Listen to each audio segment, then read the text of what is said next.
أشهد أن لا إله إلا الله.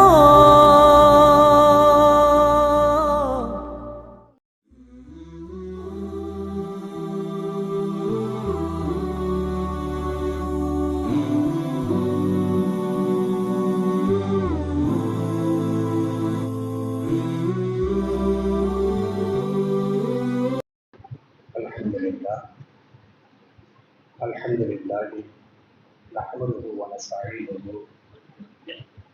ونستغفره ونؤمن به ونتوكل عليه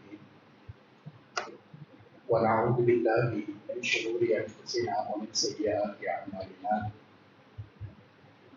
من يهده الله فلا مضل له ومن يضلل فلا هادي له واشهد ان لا اله الا الله وحده لا شريك له وأشهد أن محمدا عبده ورسوله. اللهم صل على محمد وعلى آل محمد كما صليت على إبراهيم وعلى آل إبراهيم إنك حميد مجيد. اللهم بارك على محمد وعلى آل محمد كما باركت على إبراهيم وعلى آل إبراهيم إنك حميد مجيد. يا أيها الذين آمنوا اتقوا الله حق تقاته ولا تموتن إلا وأنتم مسلمون. يا أيها الذين آمنوا اتقوا الله وقولوا قولا سديدا يصلح لكم أعمالكم ويغفر لكم ذنوبكم ومن يطع الله ورسوله فقد فاز فوزا عظيما. கணியத்திற்குரிய எல்லாம் வல்ல அல்லாஹ் ஜல்லஷானஹு தஆலாவின் நல்லடியார்களே, இந்த வார இஜ்மா உரையில் முக்கிய தலைப்பாக நமது நாட்டை நாமே மீட்டெடுத்தோம் என்கிற தலைப்புல சில செய்திகளை நினைவுபடுத்திக் கொள்வதற்காக நாம் எல்லோரும் அல்லாஹ்வுடைய வீட்டிலே அமர்ந்து கொண்டிருக்கிறோம். இந்த அமர்வை அல்லாஹ் ரப்பல் ஆலமீன் ஏற்றுக்கொண்டு அவனுடைய அருளையும் அவனுடைய அன்பையும் அவனுடைய பாதுகாப்பையும் நம் எல்லோரின் மீதும் எல்லா நேரங்களிலேயும் எல்லா சந்தர்ப்பங்களிலேயும் தந்து அருள் புரிவானாக என்கிற பிரார்த்தனையை அல்லாஹ்விடத்திலே மேலே அமைத்தவனாக. கண்ணியத்திற்குரியவர்களை, நமது நாட்டை நாமே மீட்டெடுத்தோம்.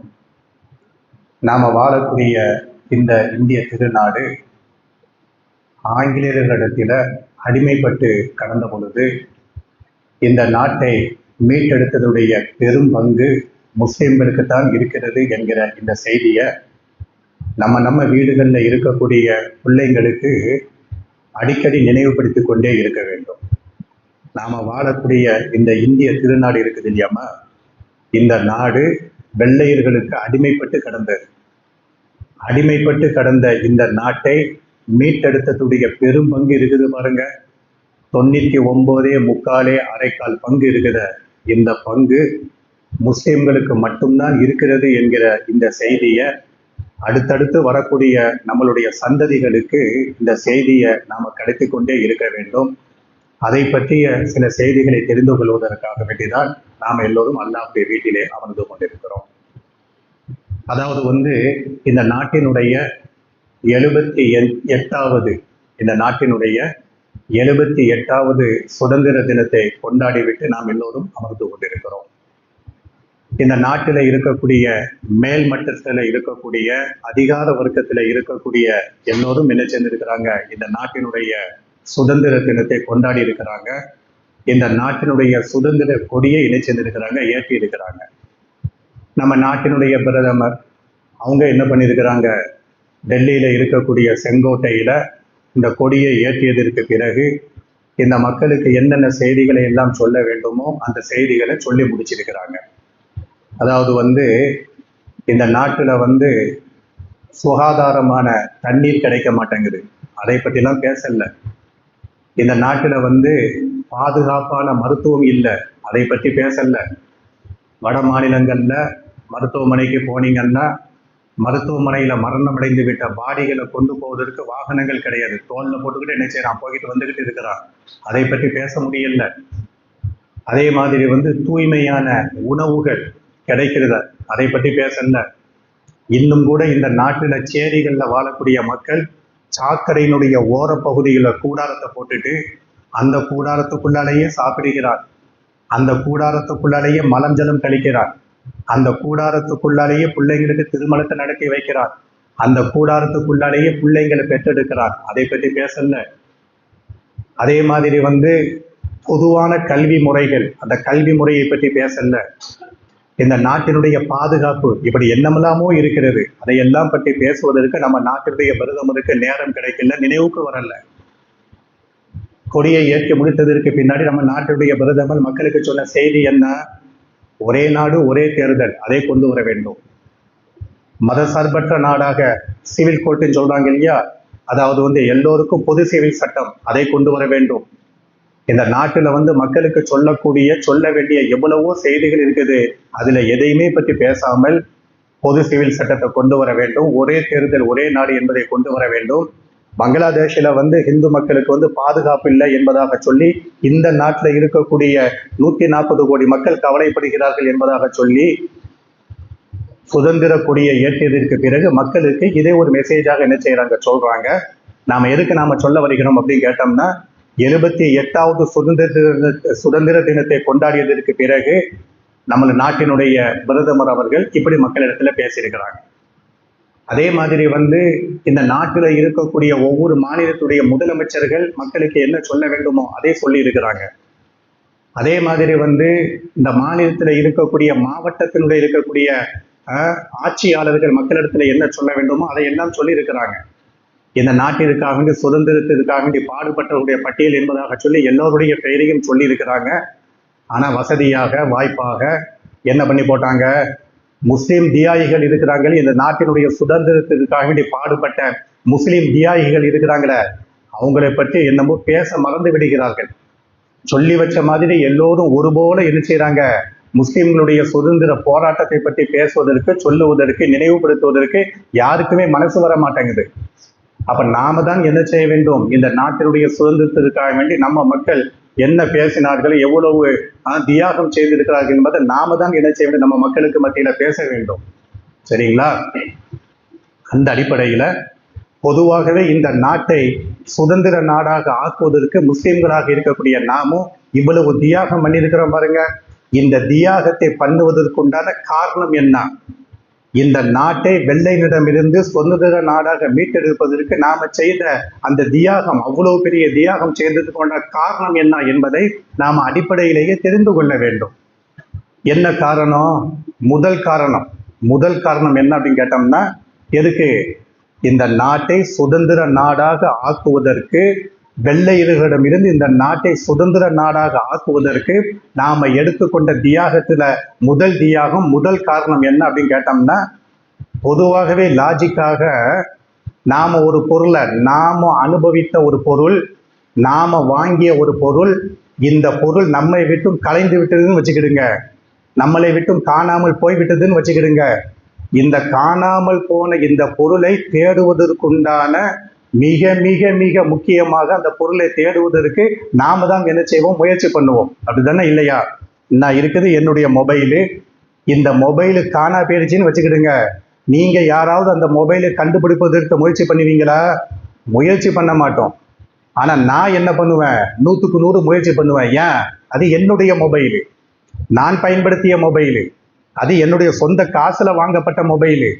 அப்ப என்னிடமிருந்து காணாமல் போன ஒரு பொருளை, என்னிடமிருந்து தவறவிட்ட ஒரு பொருளை, அதை கண்டெடுப்பதற்கு நான் எப்படி முயற்சி பண்ணுவேனோ அதே முயற்சி உங்களுக்கு வராது. இதே மாதிரி தான் 800 ஆண்டு காலமாக இந்த இந்திய திருநாட்டை, இந்த பரந்த நிலப்பரப்பை ஆண்டவர்கள் யாரு? முஸ்லிம்கள். இந்த நிலப்பரப்பை ஆண்ட முஸ்லிம்களாக இருக்கக்கூடிய நாமோ நம்மிடமிருந்து இந்த ஆட்சி அதிகாரம் என்ன செய்யப்படுகிறது, பறிக்கப்படுகிறது. சில சூழ்ச்சிகளின் மூலமாக, சில களவாணித்தனத்தின் மூலமாக நம்மிடம் இருந்த இந்த ஆட்சி அதிகாரம் என்ன செய்யப்படுகிறது, ஆங்கிலேயர்களுக்கு களவாண்டி கொடுக்கப்படுகிறது. அப்படி கொடுக்கப்பட்டோம்னா ஆங்கிலேயர்கள் என்ன பண்றாங்க, இந்த நாட்டை ஆளுகிறார்கள். இந்த நேரத்தில் தான் ஆங்கிலேயர்கள் இந்த நாட்டில் இருக்கக்கூடிய மக்களின் மீது அடக்குமுறை செலுத்துகிறார்கள். இந்த நாட்டில் இருக்கக்கூடிய மக்களை, இரண்டாம் தரக்குடி மக்களை விட மோசமாக நடத்துகிறார்கள். சாப்பிட வேண்டும் என்றால் ஆங்கிலேயன் உத்தரவு கொடுக்க வேண்டும், வரி கட்ட வேண்டும் என்றால் அளவுக்கு மீறிய வரியை கட்ட வேண்டும் என்பதாக சொல்லி இந்த நாட்டில் இருக்கக்கூடிய மக்களை தன்னுடைய அதிகாரத்தின் மூலமாக அடிமைத்தனம் படுத்துகிற பொழுதுதான் இந்த நாடு ஒரு மிகப்பெரிய கொந்தளிப்பை என்ன செய்கிறது, சந்திக்கிறது. அந்த நேரத்தில் தான் முஸ்லிம்களாக இருக்கக்கூடிய நாம என்ன செய்கிறோம், 800 ஆண்டு காலமாக இந்த நாட்டை நாம் ஆண்டு இருக்கிறோம். இந்த நாட்டை திரும்ப சுதந்திர நாடாக ஆக்க வேண்டும் என்பதற்காக வேண்டி முஸ்லிம்கள் என்ன பண்றாங்க, ஒரு பெரும் பங்காக பெரும் எண்ணிக்கையில என்ன செய்யறாங்க, அந்த சுதந்திர போராட்டத்திலே தன்னை என்ன செய்யறாங்க, ஈடுபடுத்துகிறார்கள். இது அடிப்படையில லாஜிக்காகவே புரிந்து கொள்ள வேண்டிய ஒரு முக்கியமான செய்தி. என்ன செய்தி, இந்த நாட்டை ஏற்கனவே நாங்கள் ஆண்டு இருக்கிறோம். மொகலாயர்கள் இந்த நாட்டை ஆண்டு இருக்கிறார்கள். மொகலாயருடைய அடையாள சின்னங்கள் இந்த நாடு முழுவதிலேயும் என்ன செய்யப்பட்டிருக்கிறது, உருவாக்கப்பட்டிருக்கிறது, இருந்திருக்கிறது. அப்ப இந்த நாட்டை வென்றெடுக்கக்கூடிய ஒரு பெரும் பங்கு எங்களுக்கு தான் இருக்கிறது என்பதாக சொல்லி ஏராளமான முஸ்லிம்கள் இந்த நாட்டை சுதந்திர நாடாக ஆக்குவதற்கு என்ன செய்திருக்கிறாங்க, பாடுபட்டு இருக்கிறாங்க. இது முதல் காரணம். எதை விட, இந்த நாட்டில் இருக்கக்கூடிய மற்ற மக்களை விட இந்த நாட்டிற்காக வேண்டி நாங்கள் உயிர் தியாகம் செய்தோம் என்பதற்கு இது ஒரு முக்கிய காரணமாக இருக்கிறது. அடுத்து இரண்டாவது காரணம் என்ன, அல்லாஹ் ரப்புல் ஆலமீன் பொதுவாகவே அல்லாஹ்வுடைய சுன்னத்து என்ன அப்படின்னு கேட்டோம்னா, இறை தூதர்களை அல்லாஹ் ரப்புல் ஆலமீன் அனுப்பி வைக்கும் பொழுது எந்தெந்த கூட்டத்தார்களுக்கு அல்லாஹ் இறை தூதர்களை அனுப்பி வைக்கிறானோ அந்த கூட்டத்தார்களிடத்துல என்ன தப்பு அதிகமாக இருக்கிறதோ அந்த தப்பை பற்றி அந்த தூதுவர் பேசக்கூடிய முறையில் தான் அந்தந்த தூதுவர்களை அல்லாஹ் அனுப்பி வைப்பார். அல்லாஹ் ரப்புல் ஆலமீனுடைய நடைமுறை என்ன அப்படின்னு கேட்டோம்னா, ஒரு சமூகத்தார்களுக்கு அல்லாஹ் ஒரு இறை தூதரை அனுப்பி வைக்கான்னு வச்சுக்கிடுங்க, அந்த இறை தூதர் வெறுமன அல்லாஹ்வை பற்றி மட்டும் என்ன செய்ய மாட்டாங்க, பேச மாட்டாங்க.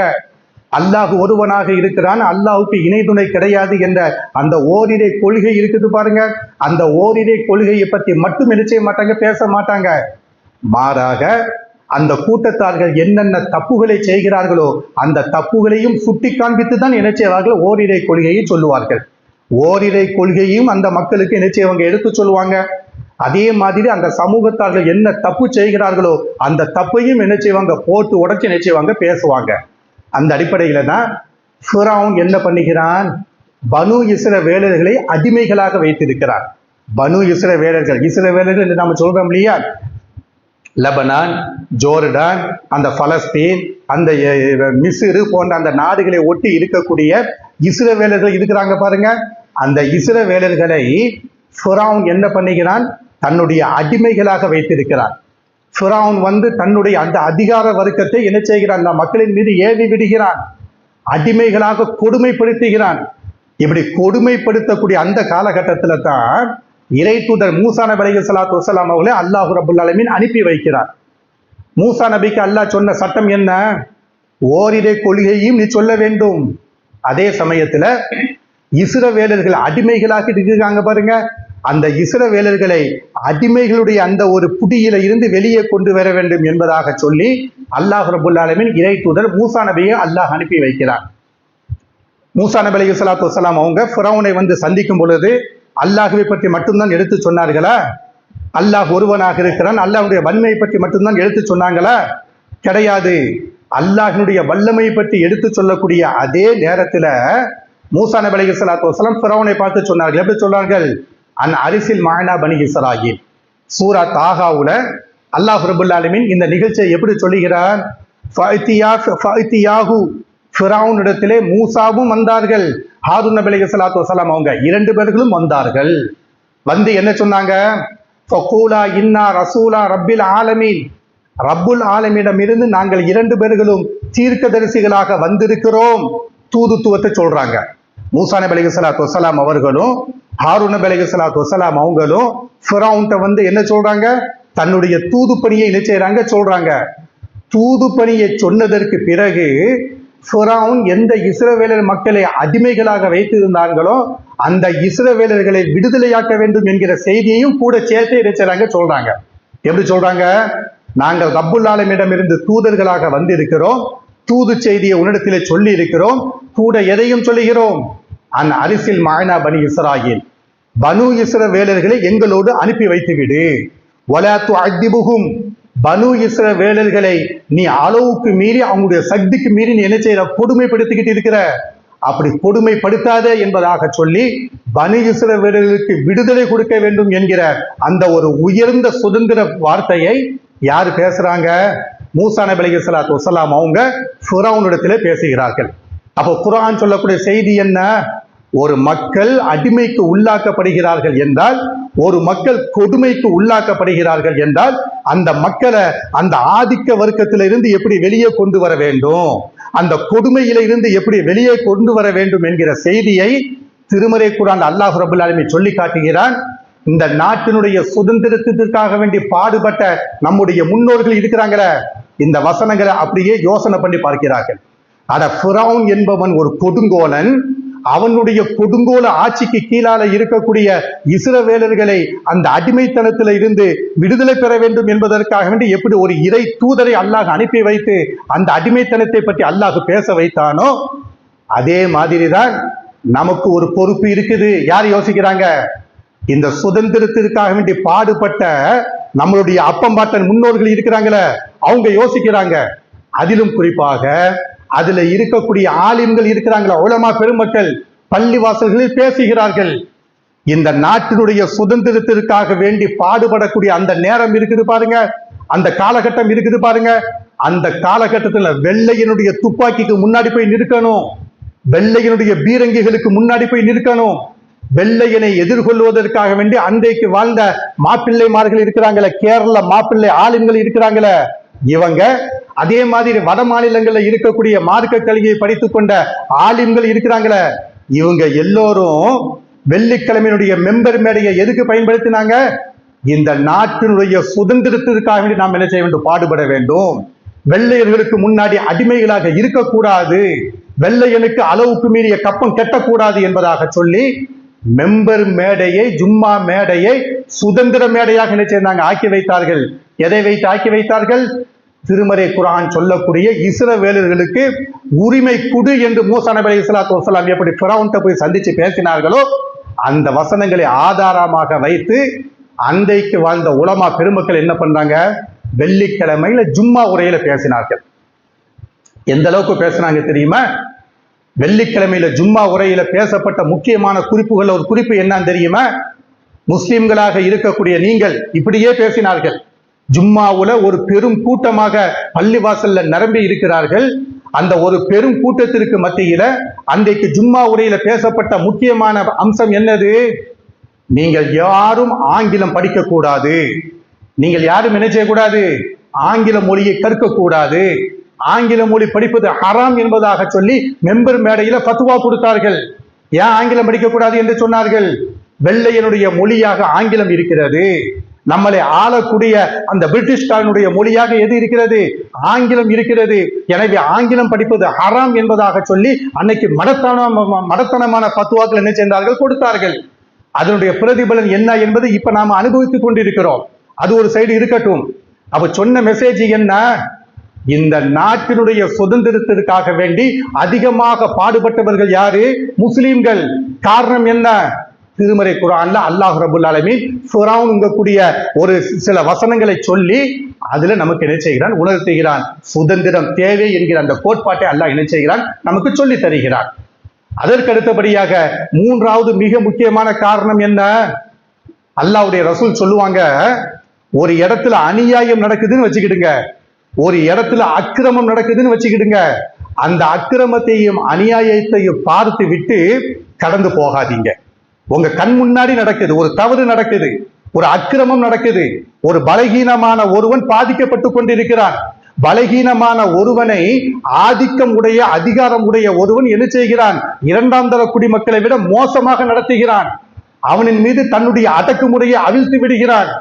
இத ஒரு முஸ்லிம் பார்த்து விட்டால் அப்படி கடந்து போக கூடாதாம். யார் சொல்றா? அல்லாஹ்வுடைய ரசூல் சொல்றாங்க.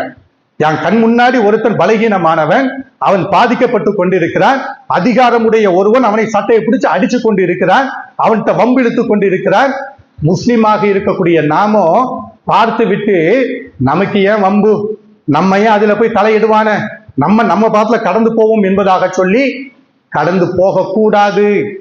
அல்லாஹ்வுடைய ரசூல் சொல்றாங்க, எப்படி சொல்றாங்க?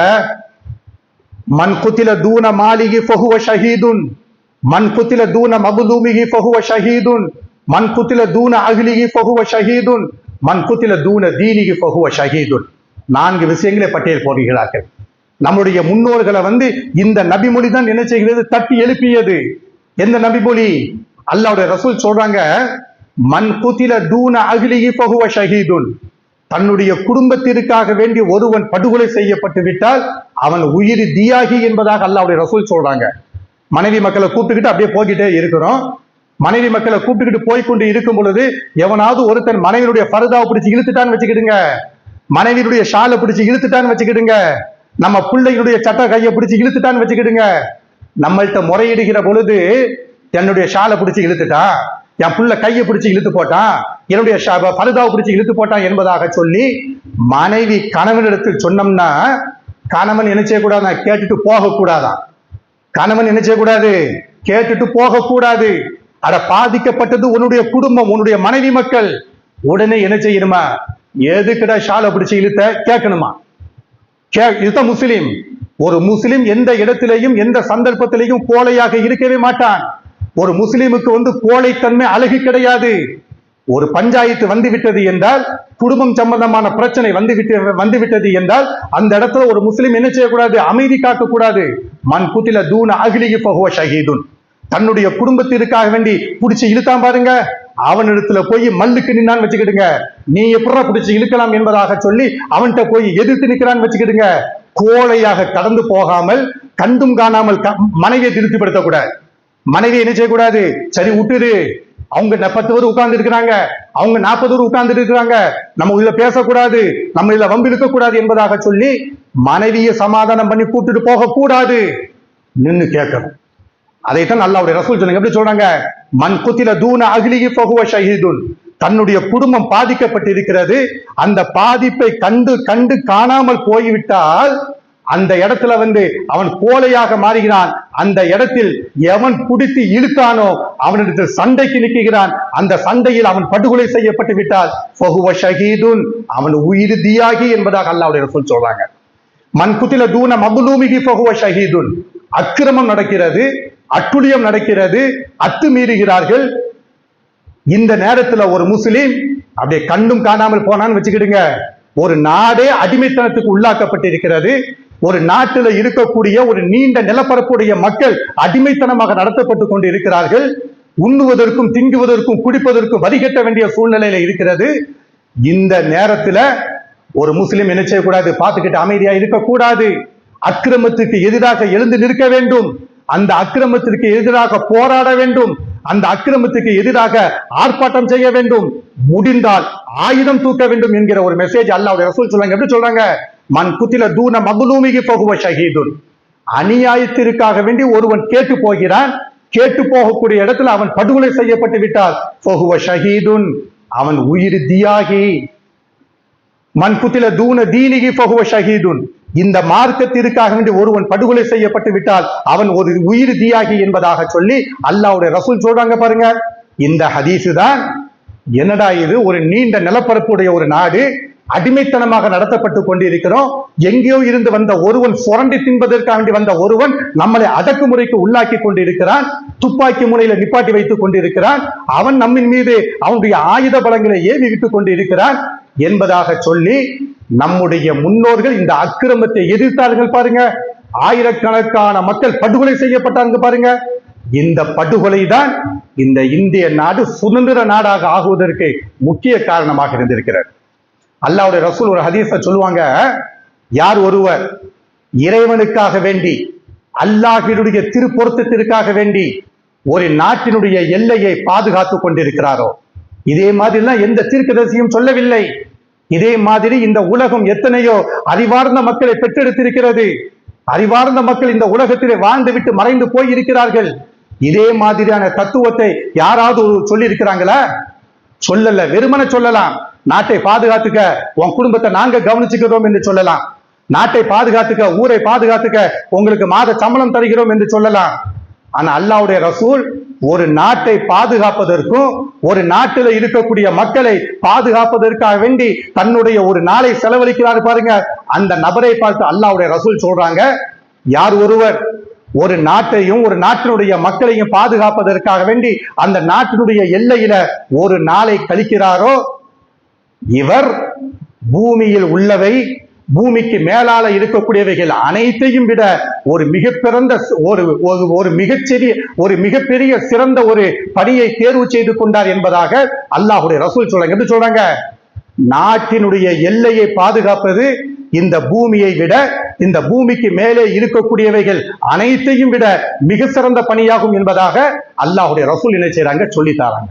அப்ப இதே மாதிரியான இந்த குர்ஆன் வசனங்கள், ஹதீஸ்கள் எல்லாம் சேர்த்துதான் நம்முடைய முன்னோர்களை என்ன செய்ய வச்சுச்சு? பாடுபட வைத்தது. ஆங்கிலேயர்களுக்கு முன்னாடி போய் நின்று எதிர்த்து நின்று அந்த ஆங்கிலேயுடைய வெடிகுண்டுகளுக்கும் அந்த ஆங்கிலேயுடைய துப்பாக்கி குண்டுகளுக்கும் தன்னை பலியாக என்ன செய்தார்கள்? கொடுத்தார்கள். அந்த அப்படி ஒரு மிகப்பெரிய தியாகத்தை செய்ததுடைய விளைவுதான் இந்த நாடு சுதந்திர நாடாக மாறி இருக்கிறது. இதை நாம மறந்துவிடக் கூடாது. நம்ம பிள்ளைங்களுக்கு என்ன செய்ய வேண்டும்? சொல்லுவாங்க, நடக்குது தெரியுமா? இந்த நாட்டில் இருக்கக்கூடிய அதாவது எல்லா அதிகார வர்க்கமும் இந்த நாடு சுதந்திர இந்தியாக மாறுவதற்கு யாரு காரணமாக இருக்கிறார்கள்? மகாத்மா காந்தி காரணமாக இருந்தார்கள் சொல்றாங்க. அதே மாதிரி இந்த நாடு சுதந்திர இந்தியாக மாறுவதற்கு நேதாஜி காரணமாக இருந்தார் சொல்றாங்க. அதே மாதிரி இந்த நாடு சுதந்திர இந்தியாவாக மாறுவதற்கு அந்த ஜான்சி ராணி பெண்மணி இருக்கிறாங்களே, அவங்க காரணமாக இருந்தார்கள். எல்லாரும் காரணம்தான். ஆனால் வசதி வாய்ப்பாக இந்த முஸ்லிம்களுடைய தியாகம் இருக்குது பாருங்க, அவைகள் அனைத்தும் மக்களுக்கு மத்தியில மறைக்கப்பட்டிருக்கிறது. 4ஆம் வகுப்பு மாணவன் படிக்கக்கூடிய அந்த வரலாற்று புத்தகத்துல இருந்து பெரும் பல்கலைக்கழகத்துல படித்து கொடுக்கக்கூடிய பெரும் புத்தகம் வரைக்கும் நாட்டினுடைய சுதந்திரத்தை பற்றி பேசப்படுகிறது. நாட்டினுடைய சுதந்திர தியாகிகளை பற்றிய செய்திகளை சொல்லிக் கொடுக்கப்படுகிறது மாணவர்களுடைய பாடங்கள்ல. ஆனா வசதியாக என்ன செய்து விடுகிறார்கள்? முஸ்லிம்களுடைய தியாகத்தையும் முஸ்லிம்களுடைய ஒரு பெரும் எண்ணிக்கையும் பெரும் உயிர் தியாக எண்ணிக்கையும் சொல்லுவதற்கு மறந்து விடுகிறார்கள். அதாவது முஸ்லிம்களாக இருக்கக்கூடிய நாம் இருக்கிறோம் பாருங்க, இந்த இந்தியா கேட்னு சொல்லி போட்டு இருக்கிற இந்த இந்திய கேட்ல போய் பாருங்க, கிட்டத்தட்ட 90,000த்திற்கும் அதிகமான மக்கள் என்ன செய்திருக்கிறாங்க. அந்த கேட்ல இந்த நாட்டினுடைய தியாகத்திற்காக வேண்டிய உயிர் தியாகம் செய்தவர்கள் என்பதாக சொல்லி 90,000த்திற்கு அதிகமான மக்களுடைய பெயர்கள் என்ன செய்யப்பட்டிருக்கிறது? எழுதி வைக்கப்பட்டிருக்கிறது. இருக்கக்கூடிய இந்திய கேட்ல 90,000த்திற்கும் அதிகமான பெயர்கள் எழுதி வைக்கப்பட்டிருக்கிறது பாருங்க. இந்த பெயர்கள்ல இந்த சுதந்திர போராட்ட தியாகிகள்ல பிற்படுத்தப்பட்டோர் மக்கள் இருக்கிறாங்க, அவங்க பெயர்கள் எழுதி வைக்கப்பட்டிருக்கிறது 10,000த்திற்கும் அதிகமாக. தலித்துகள் என்று சொல்லப்பட்டிருக்கிறாங்கள, இவங்களுடைய பெயர்கள் எழுதப்பட்டிருக்கிறது 14,000த்திற்கும் அதிகமாக. அதே மாதிரி சீக்கியர்கள் என்பதாக இருக்கிறாங்கள, சீக்கிய மதத்தை சார்ந்தவர்கள், அவருடைய பெயர்கள் எழுதப்பட்டிருக்கிறது 8,000த்திற்கும் அதிகமாக. 90,000 சில்லறைக்கு தியாகிகள், உயிர் தியாகிகள் இந்த நாட்டுடைய சுதந்திரத்துக்காண்டி பாடுபட்டு இருக்கிறாங்க. இதுல மிக அதிகமாக உயிர் தியாகம் செய்தது யாரு தெரியுமா?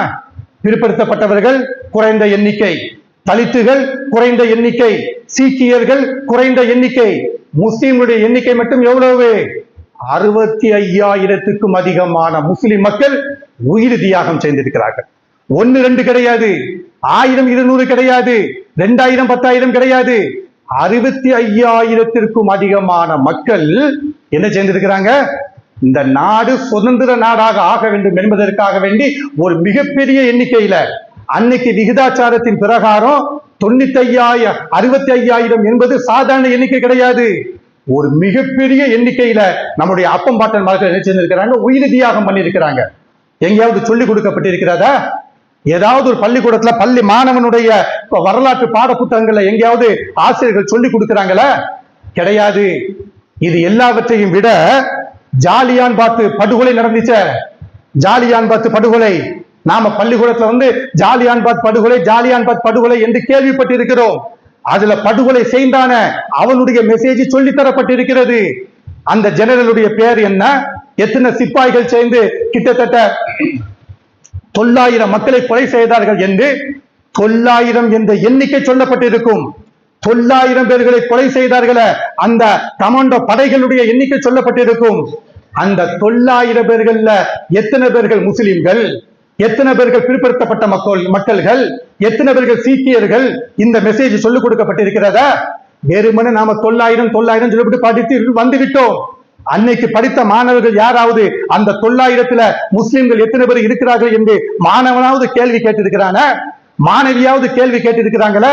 படித்து கொடுத்த வாத்தியாராவது விவரமா சொல்லி கொடுத்திருக்கிறாங்களா? இல்ல. அழகாட்டி என்ன செஞ்சுட்டாங்க, 900 என்கிற அந்த எண்ணிக்கைய மூடி மறைச்சு என்ன செஞ்சுட்டாங்க, பாடத்தை நடத்திட்டு போயிட்டாங்க. ஜாலியான் பாத் படுகொலை 900 பேர்ல 700க்கும் அதிகமான மக்கள் யார் படுகொலை செய்யப்பட்டார்கள்? முஸ்லிம்கள் படுகொலை செய்யப்பட்டார்கள். மீதி 200 பேர் தான் யாரு? பிற்படுத்தப்பட்ட மக்கள், தலித்து மக்கள், சீக்கிய மக்கள், இப்படிதான் என்ன செஞ்சாங்க, கலந்து கொண்டாங்களே தவிர 700க்கும் அதிகமான மக்கள் யாரு? முஸ்லிம்கள். அப்ப இந்த நாட்டினுடைய சுதந்திரத்திற்காக வேண்டிய, அதாவது இந்த நாட்டிற்கு சுதந்திரம் கொடுக்கலாம் என்கிற நிலை கடைசி நிலைக்கு வந்தாச்சு. இந்த நாட்டிற்கு இந்த இந்தியாவை சுதந்திர நாடாக அறிவித்து விடலாம் என்பதாக சொல்லி வெள்ளைக்காரன் என்ன பண்றாங்க, இந்த நாட்டிற்கு சுதந்திரம் கொடுக்க வேண்டும் என்கிற அந்த மாதத்தையும் டேட்டையும் என்ன செய்யறாங்க, கன்ஃபார்ம் பண்றாங்க. கன்ஃபார்ம் பண்ணி முடிச்ச உடனே இந்த சுதந்திரத்தை கொடுப்பதற்காக வேண்டி என்ன பண்றாங்க, 3 தரப்பு மக்களை கூப்பிடுகிறார்கள். நாங்கள் சுதந்திரம் கொடுக்க வேண்டும் என்றால் 3 தரப்பு மக்கள் வர வேண்டும். அந்த 3 தரப்புல இருந்து வரக்கூடிய 3 பேர்களிடத்துல இந்த நாட்டினுடைய சுதந்திரத்தை பற்றி நாங்கள் பேசுவோம் என்பதாக சொல்லி 3 தரப்பு யாரையெல்லாம் கூப்பிட வேண்டும் என்று வெள்ளைக்காரர்கள் முடிவெடுத்து இந்த இந்திய நாட்டில் மக்களிடத்திலே பேசுகிறார்கள். அதுல முதல் தரப்பு யாரு? அன்னைக்கு போராட்ட குழுவில் இருந்த காங்கிரஸ் கட்சியை சார்ந்த மக்கள் இருக்கிறாங்க இல்லையா, அந்த காங்கிரஸ் கட்சிக்கு அழைப்பு கொடுக்கப்படுகிறது. உங்க தரப்புல இருந்து ஒரு ஆளை அனுப்பி வைங்க. முஸ்லிம் தரப்புகள் போராடினாங்கள, முஸ்லிம் தரப்பை மட்டும் எதுக்கு கூப்பிடணும்? முஸ்லிம் தரப்புல இருந்து ஒரு ஆளு வாங்க என்பதாக சொல்லி அன்னைக்கு வெள்ளைக்காரன் முஸ்லிம் தரப்புல இருந்து வாங்கன்னு சொல்லி போட்டு பெயர் சொல்லி கூப்பிட்டான் பாருங்க. காரணம் என்ன? பாப்பான்ல இருந்து யாராவது வாங்கன்னு சொன்னாங்களா? இந்த நாட்டில் இருக்கக்கூடிய பிராமண ஜாதியில இருந்து 10 பேர் வாங்கன்னு சொல்லி போட்டு சொன்னாங்களா? முஸ்லிம் தரப்புல இருந்து ஒரு நபர் வர வேண்டும் என்பதாக சொல்லி முஸ்லிம் தரப்புல இருந்து ஒரு நபர் வருகிறார். அதே மாதிரி அன்னைக்கு இந்த இந்திய நாடு 542 சமஸ்தானங்களை கொண்ட நாடாக இருந்துச்சு. இந்த 542 சமஸ்தானங்களை சார்பாக ஒரு தரப்பு வர வேண்டும் என்பதாக சொல்லி ஒரு நபரை கூப்பிட்டாங்கள. இந்த 3 தரப்புல இருந்து போன நபர்கள் யாரு? அந்த வெள்ளையன்ட்ட போய் பேசி இந்த நாட்டினுடைய சுதந்திரத்தை வாங்கி கொண்டு வந்த நபர் யாரு? காங்கிரஸ்ல இருந்து சர்தார் வல்லபாய் பட்டேல் போனா. இரும்பு மனிதன் சொல்றான் இல்லையா? இன்னைக்கு காங்கிரசுக்கார இரும்பு மனிதன் சொன்னவன யாரைத்தான் சொல்லுவான்? சர்தார் வல்லபாய் பட்டேல் சொல்லுவான். அந்த ஒரு மிகப்பெரிய சிலையை கூட சமீபத்தில் என்ன செய்தாங்க, திறந்து வச்சாங்கல. இவன் இந்த நாட்டினுடைய சுதந்திரத்திற்காண்டி பாடுபட்ட நபர் என்பதாக சொல்லி ஒன்றிய அரசனுடைய பிரதமராக இருக்கக்கூடிய மோடி அவர்கள் திறந்து வைத்தாங்க இல்லையா? சர்தார் வல்லபாய் பட்டேல் காங்கிரஸ் சார்பாக போனாரா? கிடையாது. காங்கிரஸ் சார்பாக வெள்ளைக்காரன் போய் இந்த நாட்டினுடைய சுதந்திர பத்திரத்தை வாங்கி கொண்டு வந்தவர் யாரு? மௌலானா அபுல் கலாம் ஆசாத். இந்த நாட்டினுடைய முதலாக கல்வி தந்தை என்று சொல்லுகிறோம் பாருங்க, அபுல் கலாம் ஆசாத். காங்கிரஸ் தரப்புல இருந்து போறாங்க. அதே மாதிரி முஸ்லிம் தரப்புல இருந்து வெள்ளைக்காரன் போய் பேசின நபர் யாரு? முகமது அலி ஜின்னா போனாங்க. 542 சமஸ்தானங்கள்ல இருந்து அவங்க சார்பாக ஒரு முஸ்லிம் பேச வேண்டும் என்று சொல்லி கூப்பிட்டு போன நபர் யாரு? பீகார் நவாபு. இந்த 3 முஸ்லிம்கள் தான் என்ன செய்தாங்க, இந்த நாட்டினுடைய சுதந்திரத்திற்காக வேண்டிய வெள்ளைக்காரன் கூப்பிட்டு பேசுகிற பொழுது இந்த 3 பேரும் துணிந்து போனாங்க. இந்த 3 பேரும் துணிந்து போன அந்த காலகட்டம் எப்படிப்பட்ட காலகட்டம் தெரியுமா? யாராவது ஒருவர் ஒரு இயக்கத்தின் சார்பாக தலைவராக இருந்தால், யாராவது ஒருவர் எங்களுடைய வெள்ளைக்காரங்க எங்களை எதிர்ப்பதற்காக வேண்டி ஒரு கழகத்தை உண்டாக்கி அந்த கழகத்திற்கு தலைவனாக இருந்தால், ஒரு இயக்கத்தை உண்டாக்கி அந்த இயக்கத்திற்கு தலைவனாக இருந்தால், நாங்கள் அவனுக்கு 2 தண்டனைகளை கொடுப்போம். அந்த 2 தண்டனைகளை ஒரு தண்டனை என்னது? வாழ்நாள் முழுவதும் சிறைச்சாலையிலேயே கடக்க வேண்டும். இல்லை என்றால் தூக்குல தொங்க விடுவோம். இப்படி ஒரு கடுமையான தண்டனைகள் அறிவிப்பு செய்த அந்த காலகட்டத்தில் அவங்கள்ட்ட போய் பேசுவதற்கு துணிந்து முன்னுக்கு வந்தது யாரு? 3 முஸ்லிம்கள். யாரும் என்ன செய்யவில்லை. வெள்ளைக்காண்ட போய் பேசுவதற்கு மகாத்மா காந்தி போகவில்லை, சர்தார் வல்லபாய் பட்டேல் போகவில்லை, நேதாஜி போகவில்லை, யாருமே போகவில்லை. 3 முஸ்லிம்கள் மட்டும் போய் என்ன செய்தாங்க, சந்திச்சுட்டு வந்து இந்த நாட்டினுடைய சுதந்திரத்தை வாங்கி கொண்டு வந்து கொடுத்தார்கள். ஆனா நீங்க எல்லாம் என்ன பண்ணீங்க? இந்த நாட்டிற்காக வேண்டி உயிர் தியாகம் செய்த, இந்த நாட்டினுடைய சுதந்திரத்திற்காக வேண்டி பாடுபட்ட எங்களுடைய அப்பம்பாட்டன்மார்கள் முஸ்லிம்களுடைய தியாகத்தை மறைச்ச நீங்க என்ன தெரியுமா செஞ்சீங்க? அந்த காலகட்டத்துல, எந்த காலகட்டத்துல? இந்த நாட்டிற்காக வேண்டி பாடுபடக்கூடிய அந்த கடுமையான அந்த காலகட்டத்துல நீங்க என்ன பண்ணீங்க? RSS உடைய தலைவர் ஹெட்கேவர் என்ன தெரியுமா பண்ணாரு? இந்த ஆங்கிலேயர்கள் இந்த நாட்டை ஆண்டு கொண்டு இருக்கும் பொழுது கடுமையான பஞ்சம், குடிப்பதற்கு தண்ணி கிடையாது, சாப்பிடுவதற்கு கோதுமை கிடையாது, திங்குவதற்கு பன்னு பிரெட் கிடையாது, பிஸ்கட் கிடையாது, ஒண்ணுமே கிடைக்காத அந்த காலகட்டத்துல ஆங்கிலேயர்கள் சார்பாக இந்திய நாட்டு மக்கள்கிட்ட ஹெட்கேவர் என்ன செய்யறாரு? ஒரு கோரிக்கை வைக்கிறார். என்ன கோரிக்கை வைக்கிறாரு? ஆங்கிலேயன் கொடுத்த சம்பளத்தை தின்ன இந்த ஹெட்கேவர், இன்னைக்கு ஹெட்கேவர்னா யாரு? இந்த நாட்டினுடைய சுதந்திரத்திற்காக பாடுபட்ட புண்ணியவான், இந்த நாட்டினுடைய சுதந்திரத்திற்காக பாடுபட்ட, இந்த நாட்டினுடைய சுதந்திரத்திற்காக வேண்டி முன்னுக்கு நின்ன புண்ணியவான் என்பதாக சொல்லி ஷூ நக்கிகளால பரப்பப்படுகிறது என்றால் இந்த ஹெட்கேவர் யாரு தெரியுமா? இவ்வளவு பெரிய பஞ்சத்துல மக்கள் செத்து மடிகிறார்கள், திங்குவதற்கு ஒண்ணும் இல்லாம, குடிப்பதற்கு ஒண்ணும் இல்லாம இந்த ஆளு ஹெட்கேவர் மக்கள்கிட்ட வந்து பேசுறார். எப்படி பேசுகிறார்? பஞ்சம் இருக்குது உண்மைதான், இந்த நாட்டில் சாப்பிடுவதற்கு ஒண்ணுமில்ல உண்மைதான், குடிப்பதற்கு ஒண்ணுமில்ல உண்மைதான். இப்படி இல்லைங்க கூடிய இந்த ஒரு குற்றச்சாட்டை ஆங்கிலேயர்கள் மட்டும் திருப்பி விடாதீர்கள், ஆங்கிலேயுடைய ஆட்சி காலத்துல சாப்பிடுவதற்கு ஒண்ணுமில்லை என்று சொல்லிவிடாதீர்கள் என்பதாக சொல்லி ஆங்கிலேயனுக்கு வக்காலத்து வாங்கிக்கிட்டு, ஆங்கிலேயனுடைய ஆட்சிக்கு சப்போர்ட் பண்ணிக்கிட்டு இந்த இந்திய மக்களை சமரசம் பேசலாம் பாருங்க. RSS உடைய தலைவர் ஹெட்கேவர் அவன் இந்த நாட்டினுடைய புண்ணியவனாக பேசப்படுகிறான். அதே மாதிரி நீங்க பாத்தீங்கன்னா இந்திய நாடு சுதந்திரத்திற்காக வேண்டி போராடி கொண்டிருக்கிறது, ரத்தம் சிந்தி கொண்டிருக்கிறது. அந்த நேரங்கள்ல கோல்வால்கர், இவன் யாரு? RSS மூத்த தலைவர், இந்த நாட்டினுடைய சுதந்திரத்துடைய பிதாமகன் என்பதாக சொல்லி இன்னைக்கு இருக்கக்கூடிய நாக்பூர் கூடாரத்தின் மூலமாக பேசப்பட்டுக் கொண்டிருக்கிறது பாருங்க கோல்வால்கர். இவன் என்ன தெரியுமா பண்ண? பொது அறிவிப்பு செய்தான். என்ன பொது அறிவிப்பு செய்தான்? ஹிந்து மக்களை ஹிந்து மக்களை ஃபுல்லா கூப்பிடுகிறான்.